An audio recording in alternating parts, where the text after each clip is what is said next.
ایک بھائی نے آفر کویسچن کیا تھا کہ ایک حاجی صاحب ہیں، ٹھیکیدار ہیں، تو وہ کنسٹرکشن کا کام کرتے ہیں، بعض اوقات روڈ پر جیسے کام کر رہے ہوتے ہیں، سریے کاٹنے کا اور یہ شٹرنگ وغیرہ کا ہوتا ہے، تو وہ جب کام ختم کرتے ہیں تو کیلیں چھوڑ جاتے ہیں، اور کئی گاڑیاں ان کیلوں کی وجہ سے پنکچر ہو چکی ہیں۔ جب انہیں کہا جاتا ہے، احساس دلایا جاتا ہے، تو بولتے ہیں یہ کیلیں اٹھانا میرا کام نہیں ہے، کیا حکم شرع ہوگا؟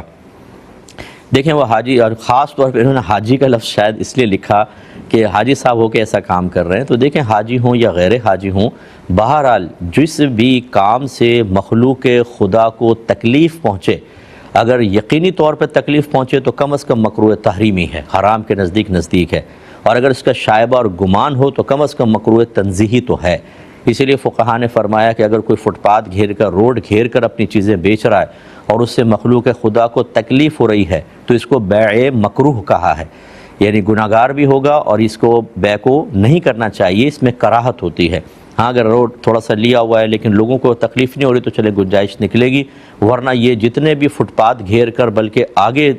جگہ بنا کر، اور بلکہ اس کے بعد پارکنگ بھی ہوتی ہے، جو ٹریفک چل رہا ہے اتنی سی جگہ میں اور اتنی بڑی جگہ کے اندر سب گھیرا ہوا ہے، تو یہ سارے کے سارے گناہگار ہو رہے ہوتے ہیں۔ بہرحال جو سنے گا وہ مجھے برا بھلا کہنا شروع کر دے گا اور کبھی بھی باز نہیں آئیں گے، کیونکہ ہم اور یہ ایک ہماری دلیل ہوتی ہے، سب کر رہے ہیں ہم بھی کر رہے ہیں تو کیا ہے، ٹھیک ہے، پھر سبھی جواب دیں گے میدان معاشر میں، آپ بھی نہیں بچیں گے، وہاں یہی کہہ دیجیے گا اللہ کی بارگاہ میں کہ اللہ تعالیٰ سب کر رہے تھے تو میں نے بھی کر لیا۔ تو بہرحال یہ حاجی صاحب جو ہیں ٹھیکیدار، یہ پھنسیں گے بالکل، کیونکہ یہ مخلوق خدا کے لیے باعث تکلیف بن رہے ہیں۔ ان کو واجب تھا کہ جب آپ وہاں سے سمیٹتے ہیں سب چیزیں تو وہاں بالکل صفائی کروائیں۔ یہ کوئی گورنمنٹ کا کام نہیں ہوتا کہ آپ کہیں پر بھی کر کے اور نکل جائیں، ویسے تو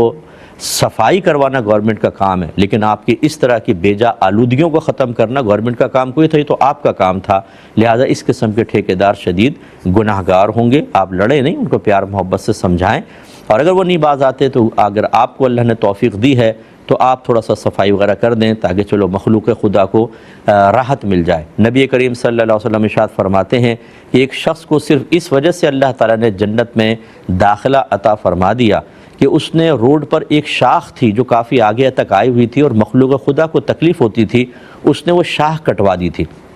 تو اللہ تعالیٰ نے اس کو جنت میں داخلہ عطا فرمایا، یعنی فیوچر میں اب وہ میدان محشر میں حساب کتاب کے بعد جنت میں جائے گا، تو یہ آپ کے لیے باعث نجات ہو سکتا ہے۔ ایک بھائی نے پوچھا تھا کہ اب بطخ اور خرگوش کا کھانا جائز ہے، اور کیا یہ نبی کریم صلی اللہ علیہ وسلم سے کھانا ثابت ہے؟ دونوں بالکل جائز ہیں۔ بطخ کا تو میرے ذہن میں کوئی ایسی روایت نہیں ہے جائز بالکل، اور جو شرعی اصول ہوتے ہیں جانوروں کی حلت والے اس کے اوپر یہ پورا اترتا ہے، اور خرگوش کا کھانا یہ نبی کریم صلی اللہ علیہ وسلم سے ثابت ہے، آپ کو بطور تحفہ بھی دیا گیا، بعض روایت میں کھانا بھی ثابت ہے، اس میں کوئی حرج نہیں ہے، آپ کھا سکتے ہیں۔ یہ کہتے ہیں کہ اگر سجدے سے اٹھتے ہوئے کسی کو گھٹنوں میں شدید پین ہو جاتا ہے اور درد کے باعث زبان سے ہائے اللہ نکل جائے تو نماز باقی رہتی ہے یا ٹوٹ جائے گی؟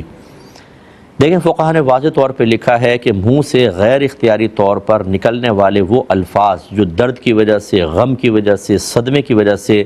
نکل جاتے ہیں، جیسے آہ، اوہ، ہائے، تو ان پر نماز فاسد نہیں ہوتی۔ تو اگر غیر اختیاری طور پہ ایک دم گھٹنے میں پین ہوا، ہے اللہ نکل گیا، تو اس سے نماز فاسد نہیں ہوگی، نماز کو جاری رکھا جائے۔ ایک بھائی نے پوچھا تھا کہ شادی کے بعد کون سے رشتے جو پہلے نامحرم تھے محرم ہو جاتے ہیں، اور کون سے ایسے تھے جو پہلے محرم تھے اب نامحرم ہو جاتے ہیں؟ تو بھائی محرم تو کبھی نامحرم نہیں ہوتے، ایسا تو کوئی ضابطہ قاعدہ میرے ذہن میں نہیں ہے۔ ہاں یہ ضرور ہے کہ شادی کے بعد بعض نامحرم محرم ہو جاتے ہیں، جیسے ایک عورت ہے وہ ایک شخص کے لیے اجنبیہ ہے تو وہ نامحرم ہے، لیکن اگر یہ اس کی بیٹی سے شادی کر لے تو یہ بن جائے گی ساس، اور جب ساس بن جائے گی تو ساس اور داماد آپس میں محرم ہوتے ہیں، بالکل وہ ماں کی طرح ہوتی ہے۔ اب اس سے، اور یہ حرمت ابدیہ ہے، دائمی حرمت ہے، یعنی کیا مطلب اگر اس کی بیٹی کو فرض کر لیں طلاق دے دیں تب بھی ساس سے نکاح نہیں کر سکتے۔ اسی طریقے سے جو بہو ہے اس کے لیے سسر محرم ہو جاتا ہے، پہلے وہ اجنبی مرد تھا، چاہتی تو سسر سے شادی کر لیتی، چاہے بیٹے سے شادی کرتی، یعنی اس وقت تو سسر نہیں ہے نا، لیکن جب بیٹے سے شادی ہو گئی تو وہ سسر بن گئے اور اب سسر ان کے لیے محرم ہے۔ اسی لیے داماد اپنی ساس کے ساتھ سفر کر سکتا ہے اور بہو اپنے سسر کے ساتھ سفر کر سکتی ہے جو 92 کلومیٹرز دور جاتے ہیں، بشرطے کہ امن ہو، ٹھیک ہے نا، باطن میں کوئی خرابی پیدا نہیں ہوگی، کوئی فتنے کا اندیشہ نہ ہو تو بالکل جائز ہے، کیونکہ ایک دوسرے کے لیے محرم ہو جاتے ہیں۔ باقی یہ کہ جو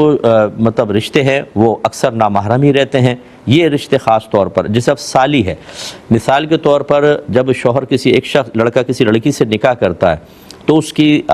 بہن سے یہ نکاح نہیں کر سکتا، عارضی طور پہ حرمت پیدا ہو جاتی ہے. وہ پہلے بھی نامحرم تھی، مزید حرمت پیدا ہو گئی کیونکہ ایک ہی وقت میں دو بہنوں کو نکاح میں جمع کرنا منع ہوتا ہے. لیکن یہ حرمت ابدیہ نہیں ہوتی، یہ عارضی حرمت ہوتی ہے. یعنی جب تک یہ عورت آپ کے نکاح میں، اس کی بہن حرام ہے. اگر طلاق دے دی یا بہن کا انتقال ہو گیا، یعنی بیوی کا انتقال ہو گیا، تو اس کی بہن پھر نامحرم ہے، اس سے نکاح ہو سکتا ہے. یہ اس بات کی علامت ہے کہ یہاں حرمت ابدی نہیں ہے، ہمیشہ کے لیے نہیں ہے. ایک بھائی نے کہا کہ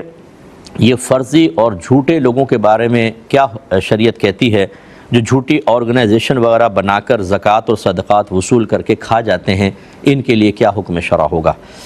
دیکھیں، جو بھی آیات ایسی ہیں جن میں لوگوں کے ناحق مال کھانے پر نبی کریم صلی اللہ علیہ وسلم اللہ تعالیٰ نے جہنم کی وعید بیان فرمائی، اور نبی کریم صلی اللہ علیہ وسلم نے احادیث میں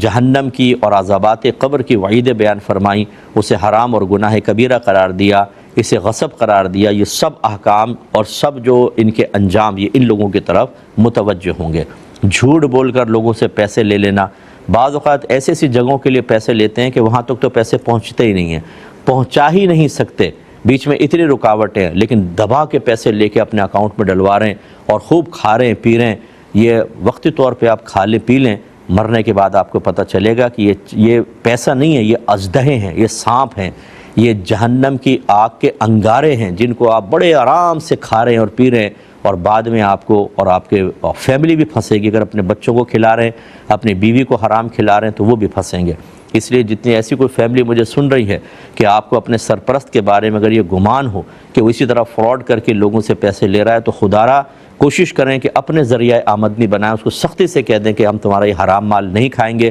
لوگوں کی جیبیں خالی کر کے حرام مال لا کر تم ہمیں کھلا کر ہمیں بھی جہنم کا ایندھن بنانا چاہتے ہو، یہ ضرور کرنا ہوگا. اور اگر کوئی میرا بھائی ایسے سن رہا ہے، اللہ کرے کہ دل پر یہ بات لگے، تو یہ پیسہ آپ کو راس نہیں آئے گا. ایک تو حرام پیسہ کہیں نہ کہیں نکل جائے گا اور وبال آخرت رہے گا. اس لیے کوشش کریں کہ اس کو سلسلے کو بند کریں، اور جتنا آپ نے اس طرح پیسہ لے کر کھا پی لیا ہے، گمان کریں کتنا ہوگا، اتنا پیسہ اللہ کی راہ میں ان نامعلوم مالکان کی طرف سے صدقہ کریں، اور ڈرتے رہیں میدان محشر میں اللہ تعالیٰ انہیں بھی کھڑا کرے گا، آپ کو کھڑا کرے گا. اب اگر آپ نے توبہ کر لی تھی، جو مال لیا تھا غالب گمان کر کے صدقہ کر دیا تھا، تو اللہ کی رحمت سے امید ہے کہ اللہ ان کو آپ سے راضی کر دے گا. اور اگر آپ ہمیں الٹا گالیاں دینے لگے، ہمیں برا بھلا کہنے لگے کہ ارے بڑے مولوی کہتے رہتے ہیں، کوئی بات نہیں، آپ بھی ہوں گے میدان محشر میں، ہم بھی ہوں گے، دیکھ لیجئے گا.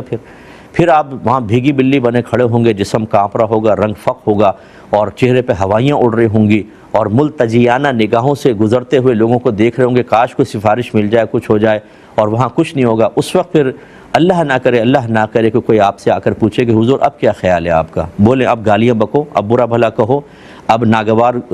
چہرے بناؤ، دل میں ناپسند کرو، کسی کے منہ پہ تماچا مار دو جو تمہیں ہدایت دیتا تھا، مارو جا کر اب ذرا. وہاں پر پھر آدمی کو احساس ہوگا عین الیقین کے بعد کہ میں نے بہت بڑی خطا کر دی تھی.